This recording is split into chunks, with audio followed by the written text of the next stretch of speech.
तो आज अपन जो पिछले वाले में अपन ने शेपर मशीन के बारे में पढ़ा था, और शेपर मशीन काम आती है हमारे किसके, प्लेन सरफेसेस को तैयार करने के लिए, है ना।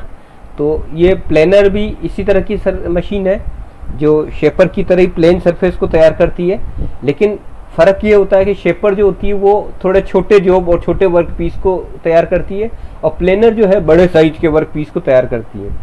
थोड़ा सा फ़र्क और ये है, जो मैं आगे और डिटेल में बताऊंगा, थोड़ा सा फ़र्क और ये है कि शेपर में तो क्या होता है कि टूल आगे या पीछे चलता है, जो रेम पे लगा रहता है टूल, और वो रेसिप्रोकेट होता है, जबकि इसमें वर्क पीस जो है वो रेसिप्रोकेट होता है, टूल एक जगह फिक्स रहता है। तो ये कुछ डिफरेंस है। तो शेपर मशीन थोड़ी हैवी वर्क के लिए जो है वो जनरली काम में लेते हैं हम। तो अपन शुरू करते हैं इसको, ठीक है। इसके जो मेन पार्ट है वो है बेड है, टेबल है, ये बेड है, टेबल, कॉलम, क्रॉस रेल, ये है। तो इसको मैं डायग्राम से आपको आगे बता देता हूँ, ठीक है। ये आपका एक तरह से इसका एक लाइन डायग्राम है, शेपर प्लेनर का एक्चुअल डायग्राम नहीं है। तो इसमें जो ये जो लंबा ये दिख रहा है, ये पूरा ये है इसका कॉलम। कॉलम पे दोनों तरफ ये जो दो कॉलम है, किस मशीन में आगे क्लासिफिकेशन बताऊंगा, कोई एक कॉलम वाली भी होती है, ठीक है। और नीचे जो ये पार्ट है, ये बेड है इसका। ये बेड जो होता है ये रेसिप्रोकेट होता है, और बेड के ऊपर ये जो टेबल होती है इसके ऊपर वर्क पीस लगाया जाता है, ठीक है। और टूल जो होता है यहाँ इन साइड में भी लगा सकते हैं हम टूल को, और ये क्रॉस रेल होती है उसके ऊपर भी टूल को लगाते हैं। तो अब ये जो वर्क पीस है ये जब रेसिप्रोकेट होगा तो ये टूल को इस तरह से टूल उसको क्या कट करेगा, और हमारा रिक्वायर्ड शेप में हम उसको मशीनिंग कर देंगे। तो इस तरह से इसका काम होता है। ये इसका एक टिपिकल एक प्लेनर का फोटो है, जो इस तरह की प्लेनर हमारे वर्कशॉप में भी है। इसके डायग्राम में अपन बता दें तो ये तो इसका है, ये है बेड है, इसके ऊपर ये टेबल है, ठीक है ना। तो ये टेबल जो है इधर या इधर मूव होती है, जबकि ये दोनों तरफ ये कॉलम है, ये कॉलम है। इन कॉलम के ऊपर ये जो क्रॉस रेल जो है ये ऊपर या नीचे जा सकती है, ठीक है। और यहाँ पे ये टूल लगा हुआ है। इसी तरह से इन क्रॉस रेल पे भी साइड में हम टूल लगा सकते हैं अगर हमारे को जरूरत हो तो ये टूल ऊपर या नीचे जॉब के वर्क पीस के हिसाब से ऊपर या नीचे हम इसको पहुंचा सकते हैं। और यहाँ पे इसका पूरा ड्राइविंग मैकेनिज्म हो जाए, मोटर होती है जो इसको चलाती है। और यहाँ पे कई कुछ में तो मतलब मैकेनिकल सिस्टम होता है जिससे ये रेसिप्रोकेट होती है, कुछ में बेल्ट पुली के टाइप से भी होता है। बेल्ट पुली वाले सिस्टम वाली प्लेनर है जो अपना वर्कशॉप में है, वो आप जब वर्कशॉप में आओगे तो उसको और देखोगे, ठीक है ना। और ये जो टूल जो है इसका जो फीड मैकेनिज्म ये यहाँ होता है इस जगह से, जिससे कि टूल को हम आगे इधर या इधर मूव कर सकते हैं, ठीक है ना। इसको फीड कर सकते हैं और यहाँ पे हम इसको इस तरह से चला सकते हैं। तो ये इसका एक टिपिकल डायग्राम है, ये जो जनरल ज़्यादातर जो काम में लेते हैं वो, ठीक है ना। तो नेक्स्ट पे आते हैं। बेड जो है, बेड किसका होता है, bed is of planar is large से, बेड बहुत बड़ा साइज का होता है और हैवी वर्क के लिए होता है, तो हैवी ड्यूटी वर्क होता है, ठीक है। It supports column and all other moving parts of the machine. ये क्या है कि कॉलम और इनको सपोर्ट करता है, ठीक है। It is made slightly longer than twice the length of table. Table की लेंथ से ये लगभग डबल बनाया जाता है। डबल इसलिए बनाया जाता है कि जैसे मैं आपको यहाँ बता दूं, ये आपकी टेबल है माना की, तो टेबल पूरी रेसिप्रोकेट होगी, यहाँ से यहाँ तक, तो ये यहाँ से मूव हुई तो ये वाला पार्ट यहाँ आएगा तो यहाँ तक जाएगी। इसका मतलब आपका जो बेड है वो इतनी लंबा तो होना चाहिए ना कि इस टेबल को पूरा चला पाए, ठीक है ना। इसलिए टेबल से जो है बेड जो है उसका डबल होना चाहिए, तभी ये पूरी इसी पे रेसिप्रोकेट होनी चाहिए। तो कम से कम डबल से ज़्यादा ही होती है हिसाब से, तो ठीक है ना। There is a V shape way on the bed. यहाँ पे जो बेड जो आप देखोगे, बेड के साइड में ये इस तरह से वी शेप में होता है, गाइड वेज होता है, जिससे कि वो इधर उधर नहीं जाए, बिल्कुल एक सीधी लाइन में अलाइंड रहे और अलाइन वे में चलती रहे, ठीक है। और स्मूथ मूवमेंट के लिए यहाँ पे लुब्रिकेशन वगैरह प्रॉपर हम करते हैं, तभी वो उसका स्मूथ मूवमेंट होता है, ठीक है। इस टेबल के ऊपर जो बेड के ऊपर जो टेबल जो होती है वो इस तरह की होती है। ये बेड के ऊपर टेबल जो होती है वो इस तरह की होती है। तो ये table support the work piece को टेबल के ऊपर लगाया जाता है। इसके ऊपर इस तरह से मतलब ये ग्रूव्स होते हैं जिनमें टी बोल्ट और टी बोल्ट या बड़े वाइस के से हम इसमें मतलब वर्क पीस को उसको लगा देते हैं। Top face of table is accurately finished in order to locate work piece correctly. ये बिल्कुल एक्यूरेटली फिनिश्ड होती है जिससे कि वर्क पीस को हम बिल्कुल सही जगह पे लगा सकते हैं, ठीक है ना। T slots are provided on the entire length of the table. इस एंटायर लेंथ पे टी स्लॉट होता है ताकि वर्क पीस को हम जहाँ पे भी जिस पोजीशन पे लगाना चाहें लगा सकते हैं। कॉलम जो होता है वो साइड की जो क्रॉस रेल होती है उसको गाइड करता है। तो ये कॉलम जो है, कॉलम जो होते हैं ऐसे वर्टिकल होते हैं, दो कॉलम, ये नीचे बेड होता है और इसके ऊपर टेबल होती है। और ये कॉलम जो होते हैं ये these are the rigid box like vertical structure. ये वर्टिकल ऐसे स्ट्रक्चर होते हैं जिन पे हमारा जो क्रॉस रेल होती है, जो टूल जिस पे लगा रहता है, वो ऊपर या नीचे मूव हो सकता है, ठीक है ना। They are heavily ribbed and trussed and severe force. इन पे मतलब कि बहुत ज़्यादा फोर्स आता है तो इनको बिल्कुल ही हैवी बहुत बनाया जाता है और बहुत मजबूत बनाया जाता है इनको, ठीक है ना। To it also facilitated tool head mechanism. Tool head mechanism को भी इसमें फैसिलिटेट करते हैं क्योंकि कई बार साइड में हमारे को कट करना है तो उस केस में हमारे को यहाँ पे टूल हेड भी लगा सकते हैं हम, ठीक है ना। क्रॉस रेल्स में be made to slide up and down. और ये क्रॉस स्लाइड इनके ऊपर या नीचे चलता है, तो इस तरह से इसको लेते हैं, ठीक है ना। अब आता है क्रॉस रेल। तो क्रॉस रेल भी एक तरह से रिजिड बॉक्स होता है जिसके ऊपर कास्टिंग और कनेक्टिंग रोड कॉलम से ये लगा हुआ रहता है, ठीक है। ये ऊपर या नीचे जाके और टूल को होल्ड करता है जिससे कि टूल को हम सही पोजीशन पर लगा के और उसको कटिंग कर सकते हैं, ठीक है ना। तो ये क्रॉस रेल होता है। फिर आता है टूल हेड। टूल हेड जो होता है जिसके ऊपर हम टूल को लगाएंगे। जैसे ये एक तरह से ये क्रॉस रेल है आपका, इसके ऊपर ये जो लगा रहता है ये टूल हेड है। इस टूल हेड के ऊपर हम टूल लगाते हैं, टूल होल्डर होता है, इस टूल होल्डर पे टूल लगता है ताकि हमारे को वर्क पीस को हम काट पाएँ। Tool heads are mounted on cross rail by saddle. Saddle जो होती है ना, जैसे आपने लेथ में पढ़ी होगी सेडल, उस तरह से इस पर इसको टूल हेड लगाया जाता है, ठीक है ना। और ये टूल हेड जो है इन कॉलम्स के ऊपर भी जरूरत हो तो लगा सकते हैं। जब हमारे को वर्टिकल सरफेस पे कटिंग करनी होती है तो इसको लगा सकते हैं, ठीक है ना। The clapper block is hinged. इसमें भी जैसे शेपर मशीन जो होती है उस तरह से ये क्लेपर बॉक्स होता है। इस तरह से यहाँ पे पिन लगी रहती है। अब ये क्या पीछे जाएगा तब ये क्लेपर बोर्ड उड़ जाएगा और आगे जाएगा तब ये कट करेगा। तो ये भी आगे की डायरेक्शन में इसको कट करता है, ठीक है। अब आता है कि प्लेनर का क्लासिफिकेशन कि कितनी तरह के प्लेनर होते हैं। तो प्लेनर जो होता है एक तो होता है डबल हाउसिंग, ओपन हाउसिंग और डिवाइडेड टाइप। डबल हाउसिंग जो आपको मैंने अभी बताया ये सारे डबल हाउसिंग टाइप थे, इसको आप देख लो। It is very old system of machine. Massive bed बहुत बड़ा होता है। A planer having two housing on the support to support. जो क्रॉस रेल जो होती है यहाँ पे दो हाउसिंग होती है जिनको सपोर्ट करता है, इसलिए two vertical columns on with the two head slide. यहाँ पे ये वर्टिकल कॉलम होता है, इन पे दो टूल हेड भी हम लगा सकते हैं, ठीक है ना। Cross rail is fitted between two columns and carries one tool head. और क्रॉस रेल जो इनके बीच में लगा रहता है यहाँ पे टूल हेड लगा रहता है। तो ये है, तो ये आपका जो एग्जांपल मैंने बताया ना डबल कॉलम वाला, डबल कॉलम में एक कॉलम ये और इसके बीच में ये क्रॉस रेल लगा रहता है और इस तरह की जो मशीन होती है। इसकी प्रॉब्लम क्या होती है इसमें सबसे बड़ी कि अगर कोई वर्क पीस इस टेबल से चौड़ा है यहाँ पे इधर, तब हमारे को उसको मशीन करने में दिक्कत आती है। मान लो इस तरह का कोई वर्क पीस है तो हमारे को फिर इसके लिए जनरली हम क्या करते हैं ओपन साइड प्लेनर लेते हैं। ओपन साइड में क्या होता है कॉलम जो होता है एक ही होता है, वर्टिकल कॉलम जो होता है वो एक ही होता है। Column and cross rail consist of single double head and using. ये देखोगे आप डायग्राम, तो इसमें आप देखोगे ये तो टेबल है आपकी और ये कॉलम जो है एक ही है और इसके ऊपर ये क्रॉस रेल लगा हुआ है, ये एक ही लगा रहता है। अब इसमें क्या होता है कि अगर कोई बहुत चौड़ा वर्क पीस भी है तब भी क्या वो इस तरफ आ जाए, एकमोडेट हो जाएगा और हम यहाँ पे इसकी मशीनिंग कर सकते हैं। तो इस तरह से हम इसमें मतलब इस तरह के जो कई वर्क है तो वहाँ पे हम इसको कर सकते हैं, ठीक है ना। फिर है divide type planar. Divide type planar में क्या होता है कि इसमें इसको टंडम प्लेनर भी बोलते हैं। उसमें दो वर्क टेबल होती है। दो वर्क टेबल का फायदा क्या होता है कि बेसिकली क्या होता है, क्या इसमें क्या बहुत बड़े बड़े वर्क पीस होते हैं और टेबल पे लगाने में भी उनको माउंट करने में भी बहुत टाइम लगता है। तो क्या करते हैं कि जब एट ए टाइम इस तरह से ये दो टेबल होती है तो एट ए टाइम जब इस पे एक वर्क पीस पे काम हो रहा होता है तो दूसरी टेबल पे हम दूसरा जो पहले से ही तैयार करके रख लेते हैं।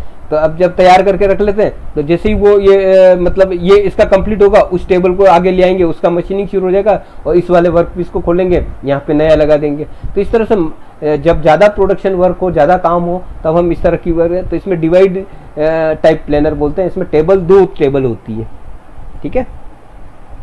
अब आता है प्लानिंग ऑपरेशन क्या है। तो planing operation is that performed in planer are similar to shaper.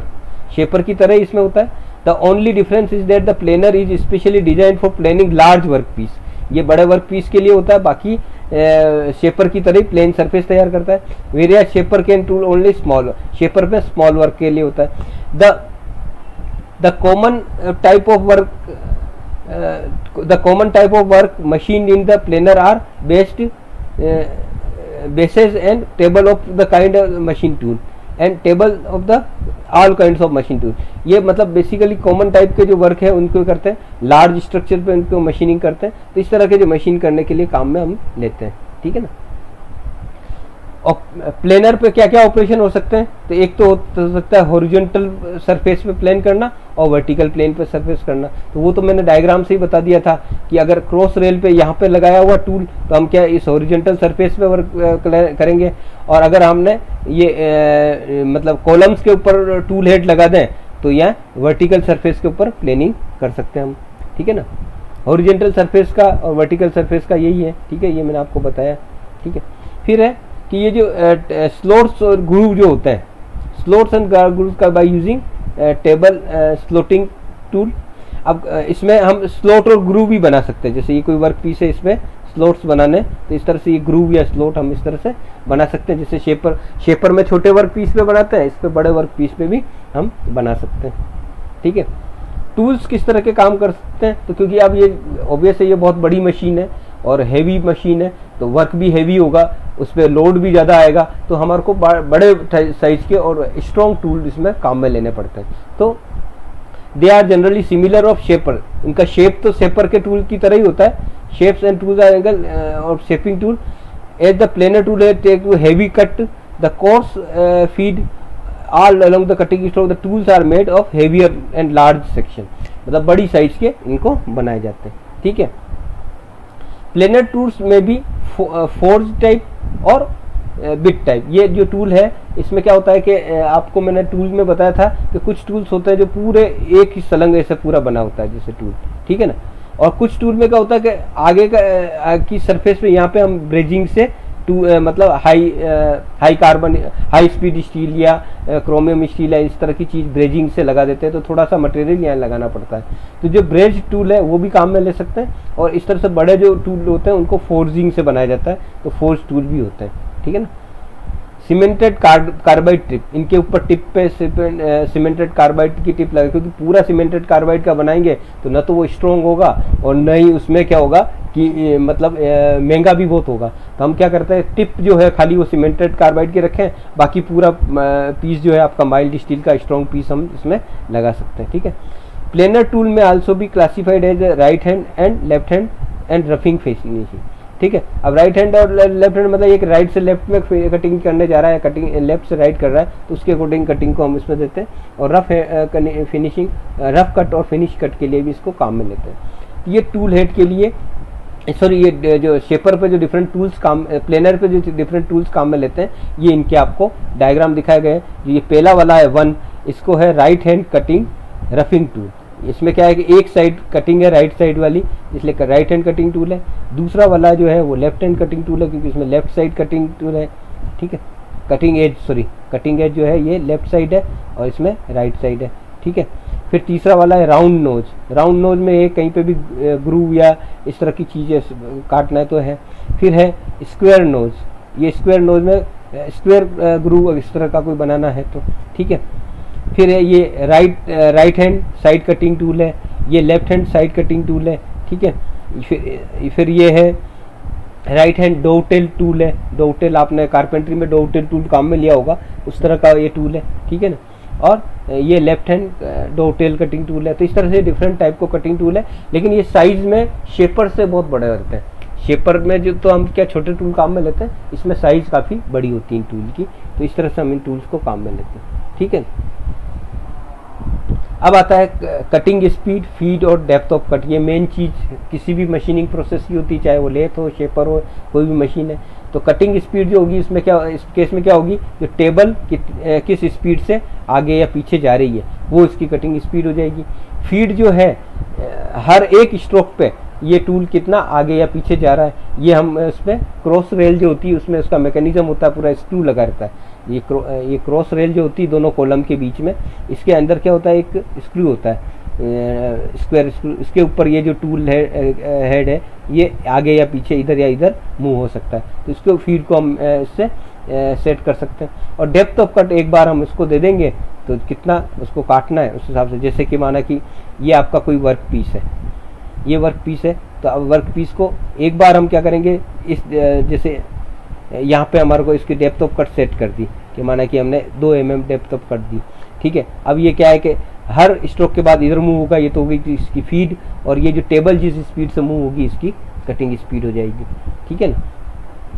तो ये इसका कुछ न्यूमेरिकल वैल्यूज दे के इसकी बताया हुआ है ये कि the cutting speed of planar is at the rate the metal remove during the forward cutting stroke. Forward cutting stroke में इसमें कटता है, ठीक है। इट में भी 6, 9 और 12, मतलब जो स्पीड है जनरली ये काम में लेते हैं 6 मीटर पर मिनट या 9 मीटर पर मिनट या 12 मीटर पर मिनट या 15 मीटर पर मिनट, इस तरह से लेते हैं, ठीक है। रिटर्न स्ट्रोक की स्पीड थोड़ी ज़्यादा होती है 20-30, क्योंकि रिटर्न स्ट्रोक में वो कट नहीं करता है, इस तरह से, ठीक है। तो इस तरह से तो मैट्रिक में निकालते हैं, एन जो है नंबर ऑफ स्ट्रोक, एल है लेंथ ऑफ स्ट्रोक, ठीक है, डिवाइडेड बाई 600। तो ये इसमें मीटर पर मिनट में आ जाता है। फीट पर मिनट में निकालना है तो इस तरह से इस फॉर्मूले से निकाल सकते हैं कि कितनी स्पीड पे वो टेबल चल रही है, ठीक है। Cutting feed, the feed in the planning machine is the distance of the tool head travel at the beginning of the each stroke, ठीक है। मतलब हर स्ट्रोक के बाद जितना टूल आगे बढ़ेगा कट करने के लिए वो उसकी फीड हो जाएगी। इसको भी mm पर डबल स्ट्रोक ये होगा कि जो फ्रंट जो फॉरवर्ड स्ट्रोक में तो ये काटेगा फिर वापस जाएगा, तो इस दौरान वो कितना मतलब टूल मूव होता है उसकी कटिंग फीड होगी। और डेप्थ ऑफ कट जो है एट ए टाइम, एक बार एक कटिंग के पूरे कट के दौरान हमने कितना डेप्थ उसकी कटिंग की दी है वो डेप्थ ऑफ कट कहलाता है, ठीक है। अब आता है मशीनिंग टाइम। तो मशीनिंग टाइम कितना होगा, ठीक है ना। तो इसके लिए क्या होता है, जैसे हमारे को पास ये जो पूरा वर्क पीस है, ठीक है, इसकी जो विड्थ है W है, ठीक है। तो अब इसमें ऐसा तो ही नहीं बिल्कुल यहीं से शुरू करेंगे, थोड़ी सी क्लियरेंस रखते हैं इधर से और थोड़ी इधर भी रखते हैं। तो ये क्लियरेंस हम क्या है कि जोड़ देते हैं, तो टोटल विड्थ जो हमारी W इतना तो उसको मूव करना पड़ेगा। फीड पर स्ट्रोक, हर स्ट्रोक के साथ ये कितना आगे इधर बढ़ रहा है तो वो बढ़ जाएगा। और फिर आता है नंबर स्ट्रोक ऑफ स्ट्रोक पर मिनट। तो इसको हम निकालेंगे तो टाइम जो निकलेगा वो W divided by feed divided by N। तो इससे हमारे को टोटल टाइम, मशीनिंग टाइम कितना लगेगा हमारे को, हम इसको कैलकुलेट कर सकते हैं, ठीक है। अब ये जो मैंने बताया था शुरू में 1-2 डिफरेंस प्लेनर और शेपर के, ये सारे डिफरेंस एक साथ लिख दिए मैंने। The shaper ram moves in reciprocating back and forward in table और प्लेटर रेसिप्रोकेट आल्सो। इसमें भी रेसिप्रोकेट होती है, इसमें भी, इसमें टेबल रेसिप्रोकेट होती है, इसमें रेम जो होती है जिसमें टूल लगता है वो रेसिप्रोकेट होती है, ठीक है। In shaper cutting tool moves back and forth, in planer work piece move, ठीक है। शेपर में जो टूल जो होता है वो मूव होता है, जबकि इसमें प्लेनर में जो वर्क पीस होता है वो आगे या पीछे मूव होता है, ठीक है। Uses of machining of all job, use for machining all type of job, सब तरह के जॉब इसमें कर सकते हैं। यूज फॉर, ये जनरली लार्ज साइज के मशीन, बड़ी साइज के जो मशीन जो वर्क पीस है उन पे काम करते हैं, ठीक है। Each stroke of cutting tool gives the feed to crosswise, मतलब हर स्ट्रोक के साथ क्रॉस वाइज हम फीड देते हैं। इसमें भी ईच स्ट्रोक ऑफ प्लेटन के साथ हम फीड देते हैं। दोनों में ये सिमिलर ही है, बस ये है कि मेन डिफरेंस ये है कि इसमें, इस केस में हम क्या करेंगे, टेबल को मूव करते हैं और यहाँ पे हम टूल को मूव करते हैं, इतना सा फर्क है, ठीक है। For adjustment of ram tool ram stroke crank mechanisms are used. इसमें जो स्ट्रोक की लेंथ को एडजस्ट करने के लिए क्रैंक मैकेनिज्म होता है, जबकि इसमें टेबल के मूवमेंट को करने के लिए गियर और रेक एंड पिनियन मैकेनिज्म का यूज होता है, ठीक है ना। Only one tool are use, इसमें एक ही टूल यूज में होता है एट ए टाइम, जिसमें दो या दो से ज़्यादा, क्योंकि हम क्रॉस रेल पे भी दो टूल लगा सकते हैं और आपके वर्टिकल कॉलम पे भी टूल लगा सकते हैं, तो दो से ज़्यादा भी हम टूल काम में ले सकते हैं, ठीक है ना। In shaper cutting feed speed are wide range, इसमें कटिंग फीड स्पीड, क्योंकि हम क्या गियर्स के कंट्रोल करते हैं, ये ज़्यादा होती है, जबकि इसमें जो कटिंग और फीड की स्पीड लिमिटेड होती है, उन्हीं को रेंज में हमारे को उसको काम करना होता है, ठीक है। अब इसमें सेफ्टी क्या करनी चाहिए, तो सेफ्टी के लिए protect the machine from burrs and irregularity, क्योंकि जब कटिंग होगी तो छीलन जो या चिप्स जो निकलेगी वो गाइड वे जो इन पे गिरेगी, तो उनको प्रॉपर साफ होना चाहिए, वरना उसका मूवमेंट स्मूथ नहीं होगा, तो आपकी जो सरफेस जनरेट होगी वो भी सही नहीं होगी। Levelling of machine should be maintained, machine क्योंकि बहुत हैवी मशीन होती है तो बिल्कुल हॉरिजॉन्टल लेवल उसका होना बहुत ज़रूरी है, ठीक है। Use of crane is in fixing the work piece should be done properly, क्योंकि इसमें क्या वर्क पीस भी बड़े बड़े होते हैं, तो आप हाथ से उठा के तो उसमें लगा नहीं सकते, इसके लिए क्रेन या इस तरह के बड़े इक्विपमेंट चाहिए जिनसे हम इसको मशीन को लगा सकते हैं, ठीक है। For surfacing work the tool head is set vertically, plane surface के लिए टूल हेड को वर्टिकली लगाया जाता है, ठीक है। Appropriate test should be carried out for the same, मतलब उसके लिए अप्रोप्रिएट मतलब टेस्ट भी प्रॉपर होना चाहिए कि सही ढंग से वो काम कर रही कि नहीं कर रही। तो इस तरह से हमने ये प्लेनर के बारे में पढ़ा कि प्लेनर किस तरह से काम करता है, ठीक है ना। तो मेरे हिसाब से आपको इतना ही है। नेक्स्ट इसी का एक पार्ट है इसी चैप्टर का, वो है स्लोटर, उसके बारे में मैं बताऊंगा। तो इसमें कोई चीज़ ऐसी कोई